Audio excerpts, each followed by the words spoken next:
Tidak ada pribadi yang lebih daripada Engkau. Tidak ada yang dapat kami sejajarkan dengan Tuhan. Kesetiaan-Mu, kebaikan-Mu, pemeliharaanmu Tuhan. Kami rasakan Tuhan. Tahun demi tahun, musim demi musim, kami melihat kebaikan Tuhan. Kami adalah bukti nyata akan kebaikan-Mu. Kami yang duduk di tempat ini pagi hari ini, kami orang-orang yang dapat berkata bahwa Tuhan itu baik. Amin. Bahwa Yesus yang kami sembah itu hidup. Amin. Bahwa Engkau turut bekerja dalam kehidupan kami untuk mendatangkan kebaikan bagi kami yang percaya kepadamu. Tuhan, terima kasih. Pagi ini Tuhan, kami mau duduk diam di bawah kaki-Mu, mendengarkan apa yang menjadi isi hati-Mu bagi setiap kami. Tuhan, ajar setiap kami supaya firman-Mu itu yang menuntun kami kepada kebenaran. Firman-Mu lah yang membebaskan dan memerdekakan kami. Biarlah setiap kami berjumpa dengan firman-Mu dan berjumpa dengan pribadi-Mu hari ini. Jawab segala pergumulan kami. Kalau ada pertanyaan dalam hati kami, hari ini Tuhan sendiri yang deal dengan kami pribadi lepas pribadi. Karena Engkau hidup Tuhan. Karena Engkau akan menemukan kami ketika kami mencari Engkau. Ketika kami mengetuk, Engkau membukakan pintu bagi kami. Tuhan, kami adalah anak-anak-Mu. Dan hari ini kami ada di sini. Karena kami tahu kami dikasihi oleh Bapa kami. Terima kasih Tuhan, kami mengucap syukur. Terima kasih. Siapkan hati kami Roh Kudus. Mari bekerja dengan bebas di ruangan ini pagi ini. Biarlah setiap hati kami menjadi hati yang lembut, yang siap untuk ditabur kebenaran firman Tuhan. Dan di atas tanah hati kami, firman itu bertumbuh, berakar, berbuah. Amin. Dan kami menjadi berkat buat banyak orang. Terima kasih Tuhan, hanya di dalam nama Tuhan Yesus. Kita yang percaya sama-sama katakan. Amin. Amin. Amin. Terima kasih tim pemuji.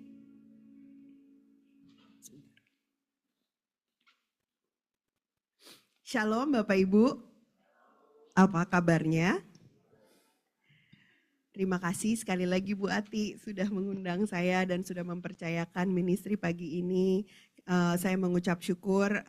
I think tahun lalu ya saya di sini dan sekarang ketemu lagi. Saya berdoa Bapak Ibu dalam keadaan yang baik. Amin. Amin. Tuhan Yesus baik. Amin. Siapa yang bersuka cita karena tahun ini Bapak Gembala Sidang kita Pastor Niko berkata bahwa ini adalah tahun penuaian. Siapa yang bersuka cita? Amin. Ya, saya juga bersuka cita karena saya tahu Tuhan sedang melakukan pekerjaan yang besar melalui setiap kita. Amin. Nah, hari ini tema dari khotbah saya adalah The Year of Harvest. Tahun penuaian ya. Kalau boleh ditampilkan PPT-nya. Dan mari kita baca sama-sama, yuk di slide nomor 2. Kita akan baca ayat kunci yang Pastor Niko sudah sampaikan ya. Mari kita baca salah satu ayat kuncinya adalah dari Yohanes 4 ayat 35. Mari kita baca sama-sama dengan suara keras 2, 3. Bukankah kamu mengatakan 4 bulan lagi tibalah musim menuai. Namun aku berkata kepadamu, lihatlah sekelilingmu dan pandanglah ladang-ladang yang sudah menguning dan matang untuk dituai. Nah, saya tidak tahu apa yang ada di benak Bapak Ibu Saudara sekalian ketika mendengar bahwa musim menuai sudah tiba gitu ya. Kadang-kadang ada gambar-gambar bukan kalau kita memikirkan sesuatu ada image-image yang muncul. Nah, waktu saya merenungkan ini, jadi saya ambil tahun ini saya mau tanya Tuhan, apa sih tahun the year of harvest for me untuk ministry yang Tuhan percayakan, Tuhan apa? Dan ada image-image yang muncul ya, ada hasil tuaian yang banyak. Mungkin Bapak Ibu berpikir mengenai financial breakthrough ya, mengenai ekonomi, mengenai kekayaan.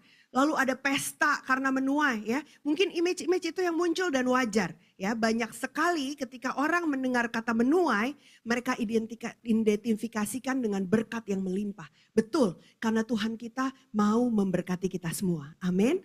Dan saya juga percaya bahwa harvest yang Tuhan katakan seperti yang Pastor Niko bilang, tahun ini kita berdoa buat jiwa-jiwa. Amin. Dan saya juga percaya gereja ini rindu mengalami harvest yang daripada Tuhan. Amin.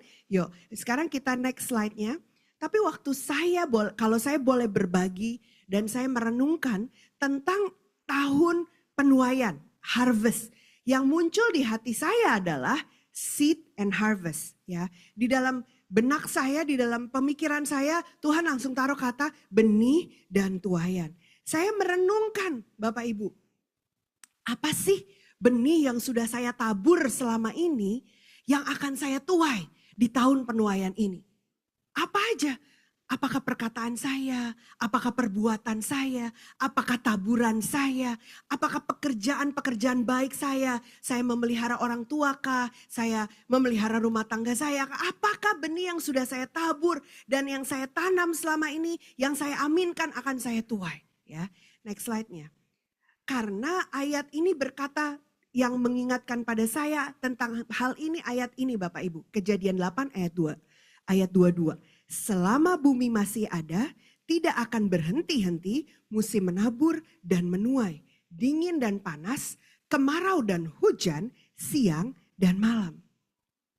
Kenapa saya merenungkan? Karena ayat ini yang muncul. Karena di dalam hidup kita cycle ini gak pernah berhenti sebenarnya. Tapi saya percaya kalau ini dikatakan tahun harvest, perhatikan benar-benar.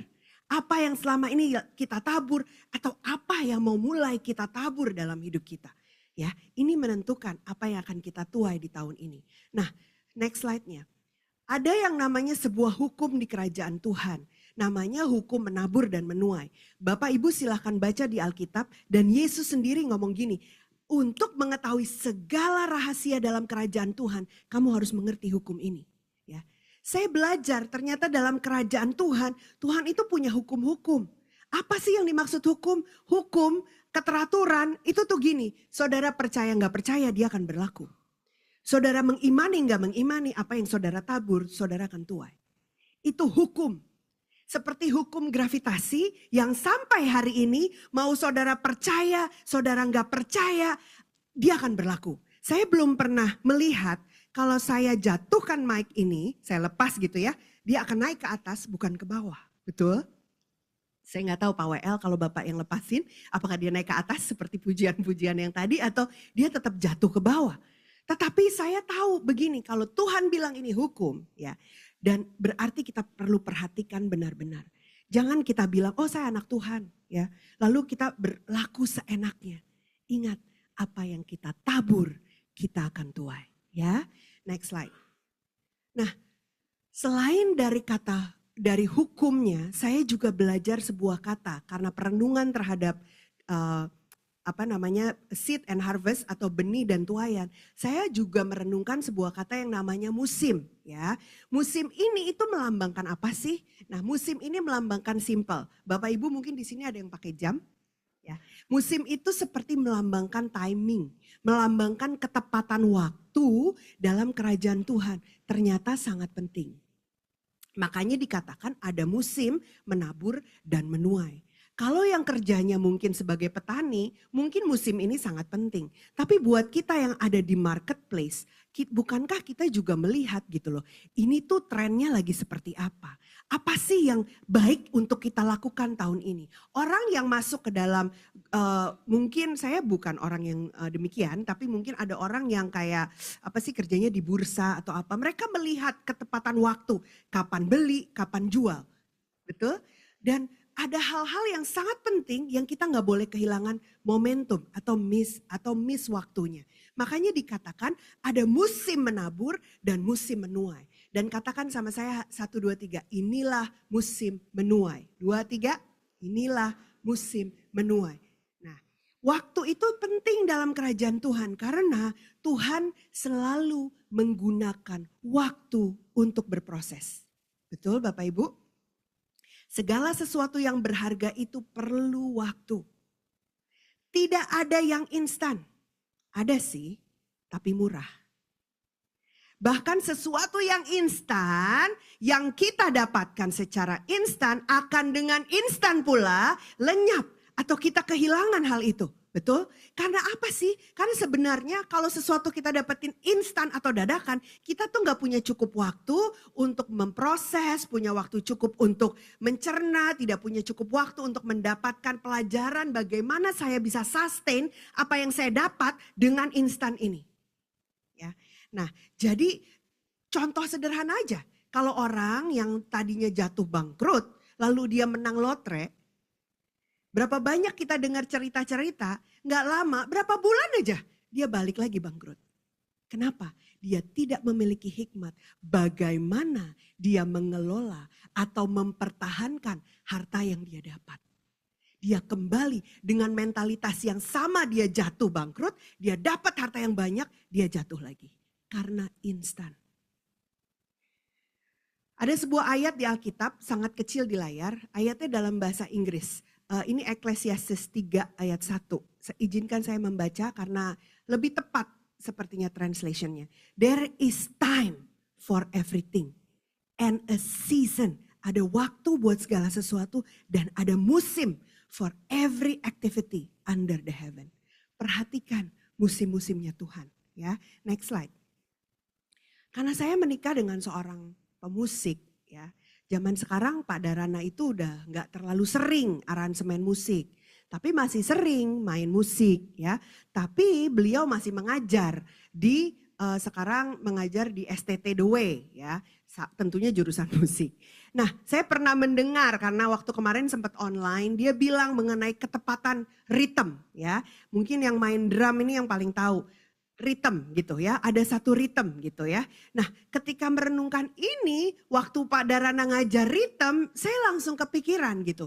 Ternyata segala sesuatu dalam hidup kita ya, ternyata juga sadar atau nggak sadar ada ritme kehidupan, ritme kehidupan. Coba ya, kita berpikir deh. Jantung, pegang jantung saudara. Ada ritmenya nggak? Ya kan? Berdetak dengan sebuah ritme. Keluar ritme menjadi sebuah kelemahan. Saya tahu persis ini karena mama saya meninggal karena aritmia. Karena jantungnya tidak berdebar dengan normal, dengan reguler beat, dengan reguler ritme. Keluar dari ritme ini jantung kita ada masalah. Lalu saya pernah pergi berlibur di saat Jakarta lagi penuh sekali dengan berita tentang polusi. Tahu kan setiap orang ngecek polusi. Saya nggak tahu Pak Marco yang suka lari di jalanan ngecek nggak tuh polusi? Nggak ya, oke. Ya udah. Tapi pokoknya itu hari-hari di mana saya kerja di Jakarta semua orang pakai masker. Kita lihat Jakarta tuh kayak ada lapisan kayak debu gitu ya, kayak kabut gitu. Itu tiap hari kita pantau sampai saya sama suami saya gini, udah deh yuk kita udah terlalu kayak mulai sering banget batuk. Anak saya kita liburan ke Bali just to breathe fresh air gitu. Kita pengen menghirup udara segar. Kita pergi ke sebuah hotel dan nggak literally kita cuma libur aja dan kita pengen ada di pantai setiap pagi. Ya, kita pengen hirup udara segar sambil lihat pemandangan yang sedikit refreshing gitu. Lalu saya inget banget anak saya itu kan awalnya selalu takut-takut, abis itu nekat. Itu anak saya. Jadi dia pertama lihat ombak, takut-takut, lama-lama nekat gitu. Tapi karena kita sangat berada dekat dengan ombak, saya ingat banget. Ombak itu aja punya ritme. Yang suka memperhatikan alam pasti tahu ya. Ombak itu punya ritme, deburan dia tuh gak offbeat. Allah kita tuh Allah yang teratur. Allah kita itu menghargai ketepatan waktu, menghargai musim. Allah kita itu teratur Bapak Ibu, dia disiplin. Segala sesuatu di bawah kolong langit ini dia punya keteraturannya. Dan kalau kita langgar, kita yang kadang-kadang jadi menanggung akibatnya. Lalu apa lagi? Saya belum pernah lihat burung terbang. Dia terbang, dia ritmenya begini betul? Ada gak burung yang terbang? Belum pernah sih, mungkin patah sayapnya iya. Tapi kalau burung normal, waktu itu soalnya saya ingat saya diizinin, tahu kan Kak kalau burung tuh terbang berkelompok, bagus banget di langit. Saya lihat semuanya itu bahkan itu kayak gini-gininya tuh sama sampai kelihatannya kayak wah bagus banget. Ritme. Ternyata di dalam sebuah hidup kita itu ada yang namanya ritme. Nah kalau pemusik, suami saya bilang Di dalam simfoni atau orkestra, itu kan banyak sekali alat musik. Dan setiap pemain harus tahu persis kapan dia masuk, tahu ritmenya. Kalau dia keluar dari hal itu, dari hal yang sudah diaturkan, yang sudah diorkestrasi, maka dia akan kehilangan keindahan dari simfoni musik itu. Ya, nah yang saya terkagum, next slide. Saya tuh belum pernah baca Alkitab dan Tuhan mengkonfirmasi ini. Jadi waktu saya merenungkan itu, tiba-tiba hari Sabtunya, itu saya masuk ke sekolah. Dan waktu saya masuk ke sekolah, salah satu sekolah kita Bu Ati, dan salah satu pengajar kita itu ngomong bahwa ada ayat yang bisa mengkonfirmasi ini. Saya tahu ayat ini sangat kecil, tapi saya cantumkan dan saya mau bacain buat Bapak Ibu. Jadi ayat ini adalah di Matius 11 ayat 28 sampai 30. Versi The Message dalam bahasa Indonesia. Ayatnya bilang gini, dengarkan baik-baik. Apakah kamu lelah, letih lesu, terbebani oleh agama? Datanglah kepadaku, pergilah bersamaku, dan kamu akan memulihkan hidupmu. Aku akan menunjukkan kepadamu cara mendapatkan istirahat yang sesungguhnya. Berjalanlah bersamaku dan bekerjalah bersamaku. Perhatikan bagaimana aku melakukannya. Ini kata Tuhan. Ini ayat yang saya highlight. Pelajarilah ritme kasih karunia yang alami dan tanpa paksaan. Aku tidak akan membebankan apapun yang berat atau tidak sesuai untukmu. Tetaplah dekat denganku dan kamu akan belajar hidup dengan bebas dan ringan. Saya baru tahu dan saya merenungkan Bapak Ibu. Ternyata ya ada sebuah ritme, next slide, yang namanya ritme dari kasih karunia. Rhythm of grace. Ritme kasih karunia adalah ritme yang memerdekakan. Ternyata Bapak Ibu, waktu kita paham musim kehidupan kita hidup dalam waktunya Tuhan. Dan waktu hidup kita ini mengikuti ritmenya kasih karunia. Hidup kita itu merdeka. Apa sih ritme kasih karunia? Kita hidup dengar-dengaran sama Tuhan. Tuhan suruh kita apa, lakukan itu. Tuhan gak suruh kita lakukan apa dan suruh kita berhenti, ya berhenti. Kadang-kadang kita suka ngoyo kan. Kita pikir enggak ini dikit lagi Tuhan. Tuhan bilang stop. That is not my plan. Tapi kita paksa terus. Kita pikir kita punya kemampuan yang cukup. Kita pikir kita punya uang yang cukup. Kita pikir kita mampu. Tanpa Tuhan. No. Ada ritme kasih karunia. Perhatikan ayat tadi. Tuhan bilang gini. I will show you. Tapi berapa banyak yang datang sama Tuhan dan bilang, Tuhan ajari aku. Tunjukkan kepadaku cara-caramu. Ternyata ada sebuah ritme yang membuat hidup kita tidak kelelahan. Berapa banyak kita merasa lelah, berapa banyak kita merasa kering, berapa banyak kita rasa kita ngoyo dengan kekuatan kita. Dan bahkan kita rasa stuck, begini-begini aja. Mungkin kita lagi keluar dari musimnya Tuhan, waktunya Tuhan, dan tidak bergerak pada ketepatan ritmenya Tuhan. Karena kalau kita hidup melekat sama Dia, Tuhan yang bilang loh, kuk yang aku pasang itu ringan. Dia gak bilang kita gak akan hidup dalam masalah. Saya diingatkan sebuah ayat waktu saya jalan ke tempat ini. Dibilang, many are the afflictions of the righteous. Banyaklah tekanan persoalan bagi orang-orang benar. But God delivers him from them all. Tapi Tuhan membebaskan mereka dari semuanya itu. Itu janji Tuhan. Gak pernah ada janji di Alkitab engkau tidak akan mengalami masalah. Tapi tahu gak, masalah itu gak masalah buat Tuhan. Tapi kamu lagi ada di mana hari ini? Bukan Tuhan yang harus nyesuaiin agenda kita. Kita yang harus masuk ke agendanya Tuhan. Amin. Nah, kasih karunia Tuhan itu mengajarkan kita ya, bahwa kemampuan Tuhan itu melebihi keterbatasan kita. Waktunya Tuhan itu tepat. Gak kelamaan kok. Jangan suka buru-buru dan mendahului Tuhan. Tapi juga dia tidak terlambat. Dia sabar dengan kita. Jadi kita bisa hidup dengan tenang. Nah, next slide-nya. Saya kemudian jadi berpikir setelah mengetahui musim, ketepatan waktu ya. Lalu kemudian ada juga ada ritme. Saya belajar mempercayai gitu ya. Bahwa tidak akan ada tuaian bila kita tidak menabur benih pada musimnya.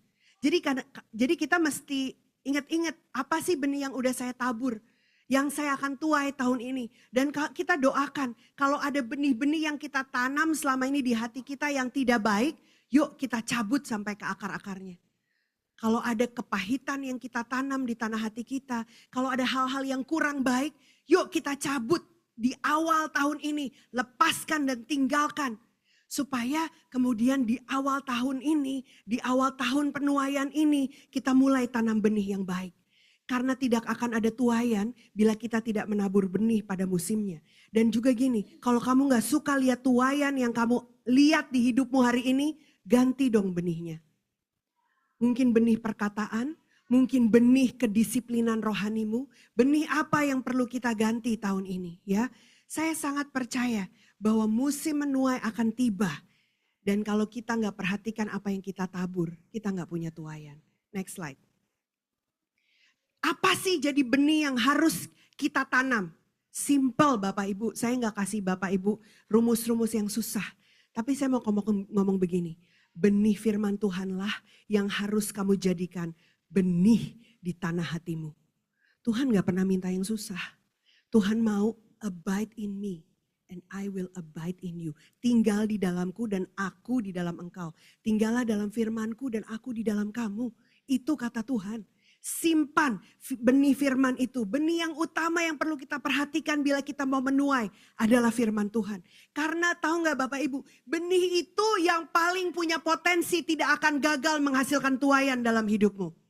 Ya, kamu boleh punya benih-benih lain yang kamu investasikan, yang kamu tanam di sini dan dimanapun.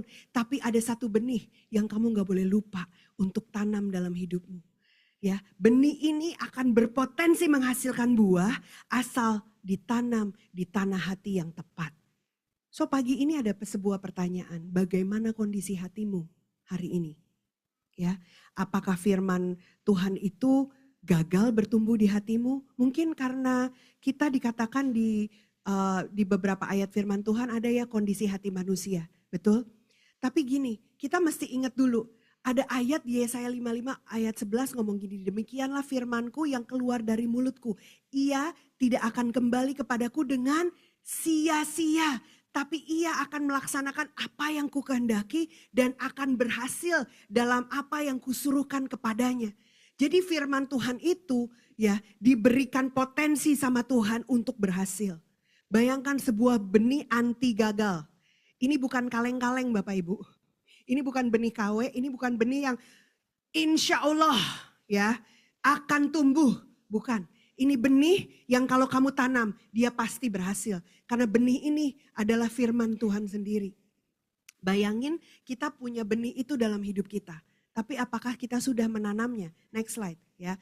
Benih firman Tuhan harus tertanam di hati. Nah yang tadi saya bilang, sekarang mari kita cek hati kita. Markus 4 ayat 3-13 itu loh yang sering kali anak sekolah minggu juga belajar. Ada banyak orang ya gak ngerti kondisi hatinya. Banyak orang, misalnya gini, kita mesti cek. Berbatu gak sih hati kita hari ini? Hati berbatu tuh apa? Seneng dengar firman Tuhan, benar seneng. Dan sekarang firman Tuhan gampang banget Bapak Ibu. Bapak Ibu mau mendengar firman Tuhan yang luar biasa bagus. Tinggal buka YouTube, pilih dari pendeta A sampai pendeta Z. Dari Timbuktu sampai Amerika, sampai Afrika, sampai mungkin Jawa Tengah. Semua ada, tinggal pilih. Tapi saya mau tanya, firman Tuhan itu jatuh di tanah hati model apa sih? Berbatu gak hatimu? Sehingga kamu cuma senang dengar. Tapi kamu gak sampai taruh firman itu bertumbuh di dalam hatimu. Apalagi menghasilkan buah. Atau hatimu penuh semak duri enggak? Khawatir, takut, khawatir, takut, khawatir, takut. Itu hati yang penuh semak duri. Jadi firman Tuhan itu dihimpit sama rasa takut dan rasa khawatirmu. Jadi dia enggak sempat apa istilahnya bertumbuh, berakar dan berbuah. Berdoa sih, iya. Tapi yang kamu doakan, kamu pandang masalahmu. Tuhan di sini, yang kamu fokus masalahmu. Setiap datang sama Tuhan list masalah. Tuhan, ini udah deadline. Tuhan, ini, Tuhan harus begini. Tuhan, tolong. Kalau enggak ada Tuhan-Tuhanan lagi. Sementara kalau kita pandang sama Tuhan, Tuhan, aku hidup hari ini karena anugerah-Mu. Tuhan, Aku bisa ada sampai hari ini. Bernafas itu karena anugerah-Mu. Kalau aku bisa keluar, aku gak akan keluar dari ruangan ini tanpa Tuhan menyertaiku. Dan waktu aku sadar siapa yang jalan sama aku, Tuhan yang gak pernah tinggalin aku, Tuhan yang kasihnya gak pernah berkurang dan gak pernah gagal, Tuhan yang sama akan menjaga aku, Tuhan yang sama akan menghadapi segala lawan-lawanku. Aku tahu hari ini keadaanku belum baik, tapi ini belum selesai. Tuhan berperang di depanku. Beda. Kamu masih alami hal yang sulit, tapi matamu sama Tuhan. Matamu gak sama masalahmu. Kenapa kita setiap kali datang ke gereja, tapi komplain terus? Karena mungkin Bapak Ibu, saya ini juga diajarin Tuhan. Li, kamu doa sih, tapi mata kamu sama masalah. Look at me. Literally, Tuhan ngomong itu sama saya. Dan saya baru sadar, begitu lama saya di gereja. Cuman untuk berdoa sambil memandang Yesus, saya perlu belajar. Bapak Ibu yuk kita sama-sama belajar. Karena sampai hari ini Tuhan masih mengajar saya. Dan saya percaya bahkan sampai Tuhan datang, saya masih harus terus belajar. Karena Tuhan itu dahsyat, Tuhan itu baik, hikmatnya tidak terselami, jalan-jalannya tidak terselami. Dia punya rancangan yang baik, yang indah buat kita semua tanpa terkecuali. Tapi kita perlu percaya, tarik itu buat hidup kita, tanam di hati kita dan lihat dia menghasilkan buah. Amin. Sekarang saya mau ke next slide. Tetapi kita juga perlu ngelihat gini, benih memang mengandung sebuah potensi untuk panen. Tapi tujuannya hanya terpenuhi ketika benih itu ditanam. Jadi gini, kita tahu benih nih. Oh saya tahu firman itu. Oh iya ada di ayat ini kan. Tapi kita tadi gak ambil dan tanam. Kayak orang mengandung. Ya pengen punya anak sih. Tapi tidak pernah menanam benihnya. Bisa gak? Gak bisa. Semua di bawah kolong langit ini ada proses, ada waktu, ada musim, ada cara. Udah ditanam aja benihnya perlu 9 bulan kok untuk dia bertumbuh, betul? Jadi bayi-bayi dan anak-anak yang lucu ini perlu 9 bulan untuk dia tertanam. Jangan sampai kita baru tanam semalam, kita udah tuntut Tuhan, lihat buah besok Bapak Ibu.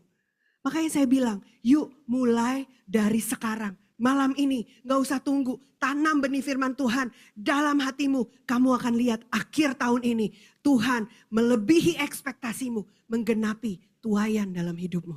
Amin. Next slide. Ada satu prinsip, Tuhan itu membutuhkan, tuaian itu membutuhkan persiapan. Ya, Bapak Ibu siap gak menerima berkat itu? Itu pertanyaan Tuhan pada saya. Yes, you pray for harvest, are you ready? Saya pikir, wow. Saya pikir apa ya maksud pertanyaan itu? Tapi benar deh, coba kita pikir. Kita berdoa nih, saya sebagai gereja deh ya. Saya berdoa tentang tuaian. Tuhan tanya, kamu siap kalau aku kirim tuaian itu? That's a very tough question. Are you ready? Apakah kamu siap menghandle berkat yang akan Tuhan kirim kalau dia datang? Next slide. Musim panen itu Bapak Ibu, saya dulu berpikir, wah kalau harvest datang ongkang-ongkang kaki, yes. Wah gile, kaya nih misalnya. Wah selesai dah, susah payah salah. Ternyata Tuhan ajarin saya musim panen itu menjadi waktu yang penuh kerja keras dan tantangan. Gampang, pikirkan sekarang sama saya, menuai 2 kilo tomat sama menuai 2 ton tomat. Kira-kira perlu waktu berapa lama? Yang lebih cepat yang mana? 2 kilo apa 2 ton? Perlu berapa banyak orang? Yang 2 kilo apa 2 ton? Perlu tempat yang lebih besar mana? 2 kilo atau 2 ton? Perlu bagaimana kita menyalurkannya dengan tepat 2 kilo apa 2 ton? Yang punya potensi rugi besar kalau kita terlambat menyalurkannya. Saya kaget loh waktu Tuhan kasih impresi itu di hati saya. Saya pikir musim kerja keras akan berlalu ya ketika harvest datang. Enggak. Pernahkah kita pikirkan berkat yang besar itu Tuhan tuh mau kita dapat dipercaya waktu berkat besar itu datang. Termasuk harta yang besar loh Bapak Ibu. Itu gak sama pegang duit 100 juta sama 100 M gitu. Gak sama. Beda orang biasa ngelihat 10 juta, tiba-tiba ngelihat 10 M. Bisa ijo, lupa sama Tuhan. Percaya deh. Jangan kita harus gini loh. Kita tahu apa yang kita doakan, kita tahu rencana Tuhan besar. Persiapkan dirimu. Ya. Kelimpahan itu akan membawa tanggung jawab yang lebih besar, keputusan, bahkan tekanan ikut datang bersamanya. Wah. Sebagai orang percaya kita harus mau bertanggung jawab. Gak boleh males. Dari sekarang kita belum lihat sih, oh masih sama kok. Saya bisa bilang, oh jemaat saya masih sama kok Tuhan. Masih segitu-segitu aja, masih bisa saya handle. Iya, kalau saya malas dan hanya bertindak sejauh yang saya lihat dengan mata. Saya tidak pernah bertindak dengan iman. Dan berkata bahwa I have to be ready kalau tuaian itu datang. Jangan-jangan Tuhan percayakan tempat lain untuk menerima tuaian itu karena mereka yang siap. Next slide. Bapak Ibu, ada tujuan Tuhan dalam tuaian. Penuaian itu bukan hanya untuk keuntungan pribadi, tapi Tuhan punya rencana buat kerajaannya dalam setiap tuaian itu. Tuaian itu adalah alat supaya apa? Ini yang dibilang, Tuhan saya mau menjadi dampak bagi orang lain. Bapak Ibu, mungkin mereka belum bisa dengar Injil, tapi mereka bisa terima kalau kita tolong mereka waktu mereka kelaparan.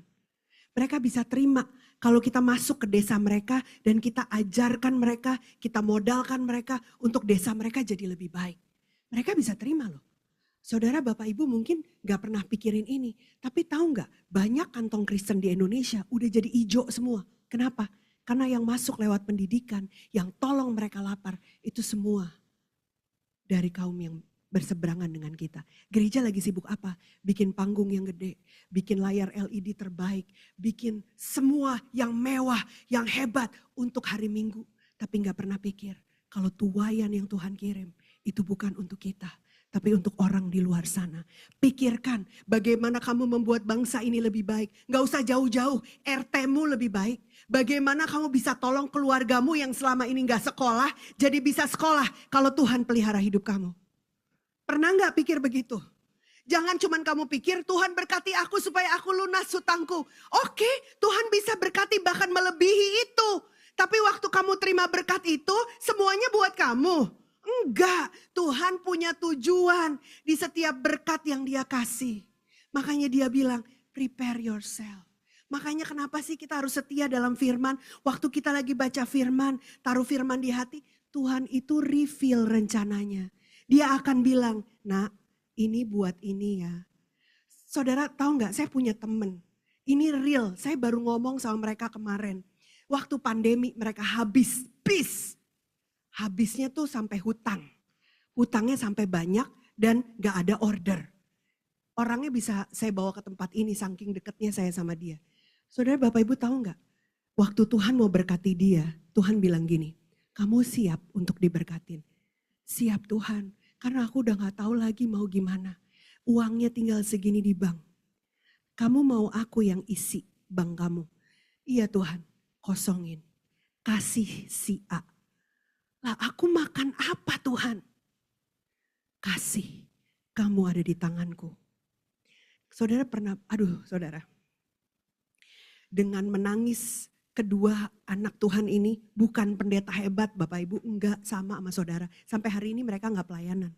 Mereka teman sekolah Alkitab kita Bu. Mereka cuman gini, hidup dituntun oleh Tuhan setiap hari. Orang-orang yang di marketplace, orang-orang yang membangun usahanya dengan dengkul. Tahu gak Bapak Ibu, sampai hari ini banyak orang mock mereka, bilang mereka itu kayak, perusahaan lo masih perusahaan kecil. Tapi untungnya di bulan Januari kemarin, 900 juta net. Mungkin kecil buat Bapak Ibu juga. Tapi buat mereka itu luar biasa. Ini dari nothing ya, dari zero ya Bapak Ibu. Tahu gak? Mereka kasih. Dan kira-kira berapa waktu ya, 2 minggu kemudian. Mereka terima order yang mereka gak pernah pikir. Bahkan waktu sebelum pandemi gak pernah terima order segede gitu. Sungguh Tuhan kalau memelihara hidup kita, matematika kita gak laku.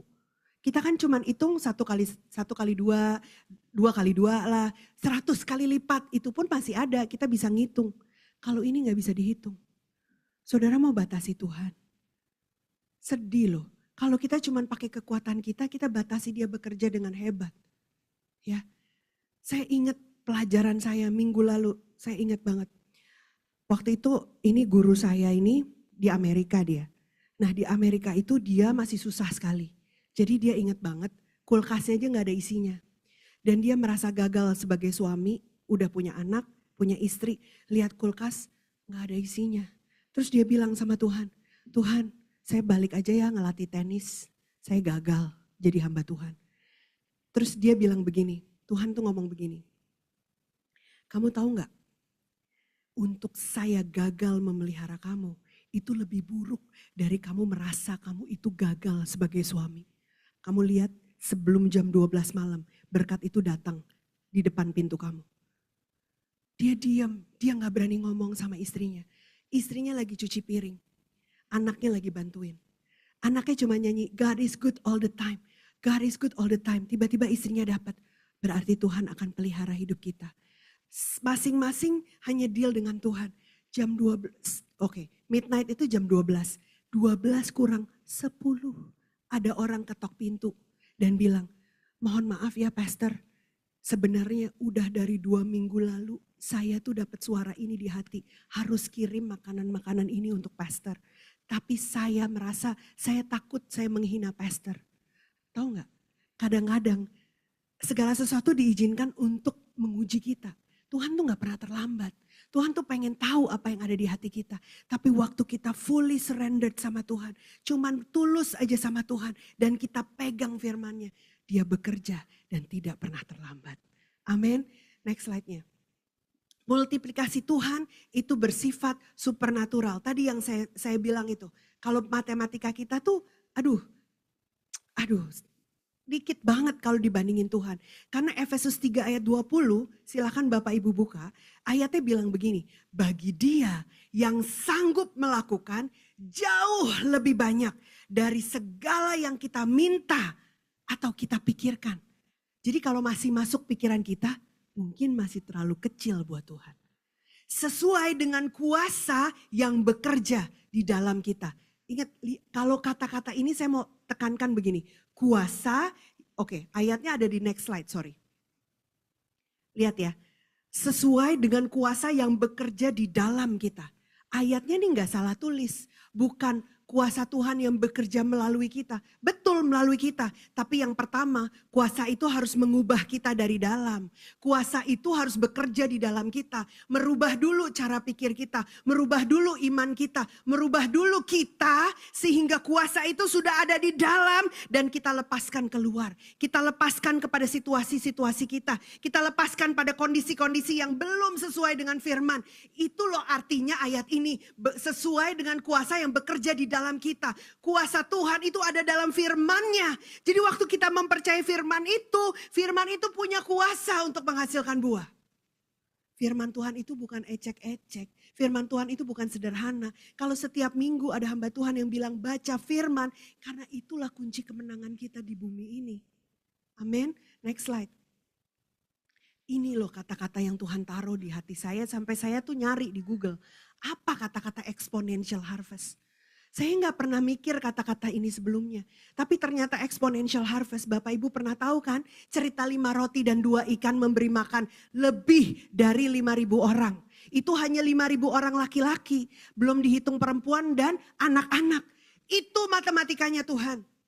Kalau kita mempersiapkan diri, kalau kita menyesuaikan, oke Tuhan aku mau masuk dalam agendamu.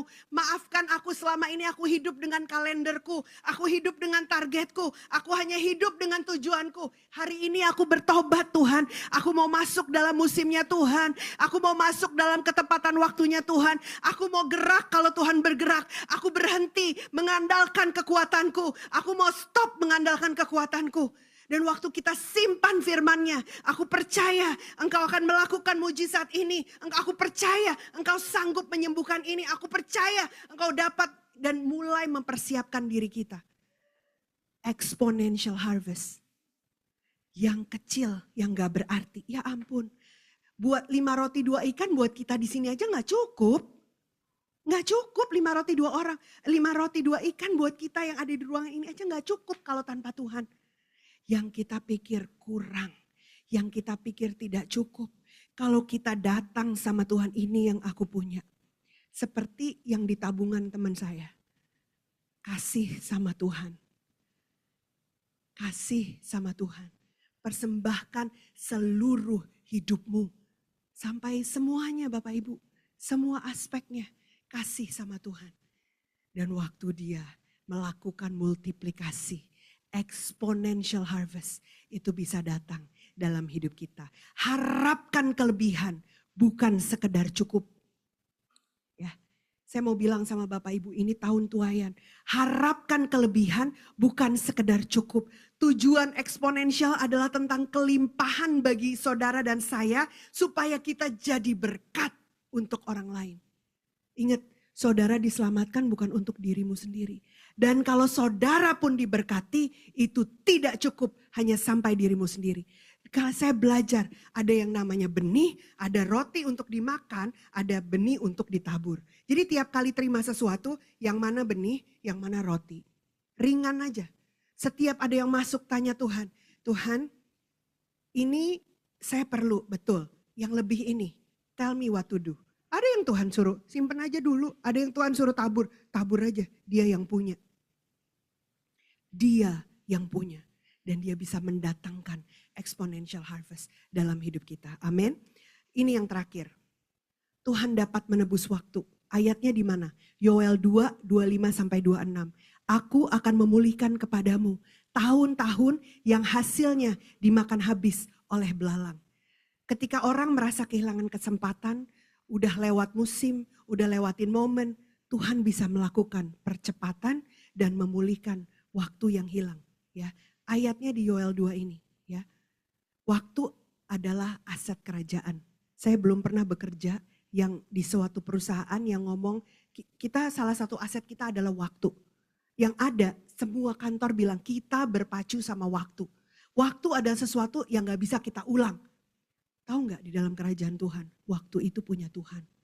Waktu itu adalah aset kerajaan dan Tuhanmu bisa bekerja di luar batasan waktu manusia. Dan rencananya itu tidak terhambat, bahkan kadang-kadang oleh kegagalan atau kemunduran dari sisi kita. Tuhan tuh nggak gagal waktu kita gagal, itu maksud saya. Ketika Tuhan menebus waktu, dia bisa satuin tahun-tahun, 10 tahun perjuangan kita jadi satu momen kemenangan. Tiba-tiba hidupmu diangkat sama Tuhan. Bukankah Yusuf mengalaminya? Bukankah Daniel mengalaminya? Banyak di Alkitab tokoh-tokoh yang mengalami waktu di redeem Tuhan. Ketika apa? Ketika kita tahu kita ada di mana dan kita yang menyelaraskan dengan waktunya Tuhan. Kita yang masuk ke agendanya Tuhan. Kita yang mau taat sama Tuhan. Itu loh. Tapi di dalam semuanya ada rhythm of grace. Tuhan bilang, saya gak akan paksain kamu melakukan hal-hal yang menakutkan. Semua orang berpikir hidup dalam Tuhan itu membelenggu. Salah. Kamu merdeka waktu kamu taat sama Tuhan. Amin. Demikian hari ini sharing saya mau undang kembali semua tim WL Singer. Mari saya berdoa kita semua ya sama-sama yuk kita taruh benih yang baik dalam hati kita. Mulai hari ini, mulai malam ini yuk tabur benih firman Tuhan yang tidak akan gagal dan pasti menghasilkan buah. Ini firman Tuhan bagi kita semua, kita gak terlambat. Tuhan sabar terhadap kita. Kasih karunia-Nya besar, kuasanya sanggup menebus kita. Amin. Bolehkah kita sama-sama angkat pujian sekali Yesus selamanya Yesus? Ya, kita mulai dari referennya aja. Sekali Yesus.